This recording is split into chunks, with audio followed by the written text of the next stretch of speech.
저는 선 두께 감으로 조절한다고 생각했어요. 그래서 감이 좋은 날은 선이 잘 나오고 컨디션이 안 좋으면 좀 어색한 그림이 되는구나 하고 생각했죠. 그런데 여러분들 만화의 선들 있잖아요. 특히 미국 코믹스 만화 보면 선 두께 조절로 볼륨과 명암, 심지어 텍스처도 다 표현하잖아요. 이런 거 보면서 여기에 분명히 뭔가 기준점이 있을 것 같다고 생각했어요. 그래서 선에 대해서 좀 더 공부를 하게 됐고 결과적으로 선의 두께와 진한 정도를 조절하는 저 나름대로의 몇 가지 기준을 찾아냈어요. 여러분들도 이 기준을 적용해서 그리면 훨씬 더 명쾌한 선을 그을 수 있을 거예요. 첫 번째 기준을 말씀드리기 전에 한 가지 물어볼게요. 현실에서 선이라는 것이 존재하나요? 여러분들 주변에 핸드폰이나 노트북, 가장자리에 선이라고 생각되는 걸 한번 자세히 보세요. 거기 뭐가 있나요? 잘 안 보이면 이 화면에 공을 한번 봐주세요. 위쪽은 빛을 받고 아래쪽은 그림자가 져 있죠. 이 공의 가장자리엔 검은 선이 아니라 그림자와 빛이 있어요. 이 밝기 차이에서 오는 경계를 우리는 선이라고 생각해요. 그래서 우리가 선이라고 부르는 대부분은 사실은 대비를 압축해서 표현한 것에 가까워요. 여기서 첫 번째 기준이 나와요. 그림자가 짙고 배경과의 대비가 또렷한 부분은 경계가 강하게 인식되죠. 여기는 두껍고 진한 선이 어울려요. 반대로 빛을 많이 받는 부분, 배경과의 명암 대비가 크지 않은 부분은 경계가 부드럽게 느껴지죠. 여기엔 얇고 연한 선이 더 자연스러워요. 다시 말하면 선 두께를 어떻게 쓰느냐는 그 부분의 대비가 얼마나 강한지를 보여주는 방식이라고 보면 돼요.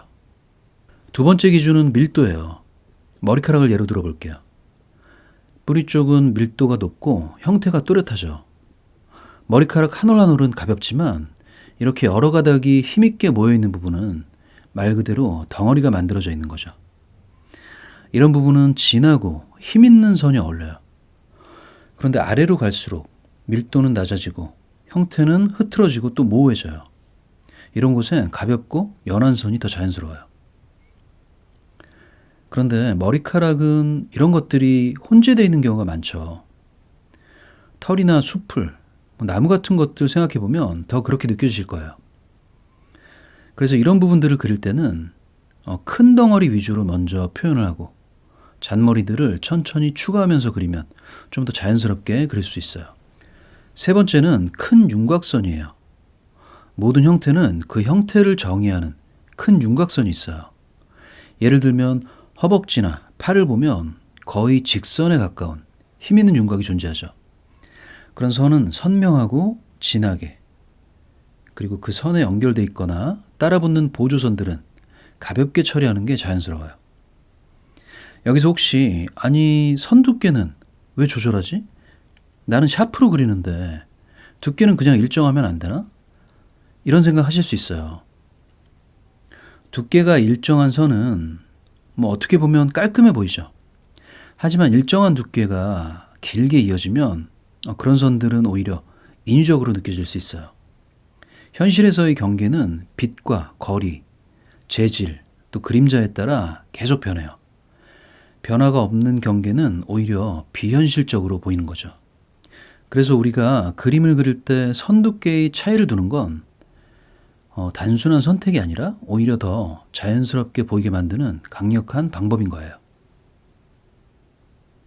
물론 예외도 있어요.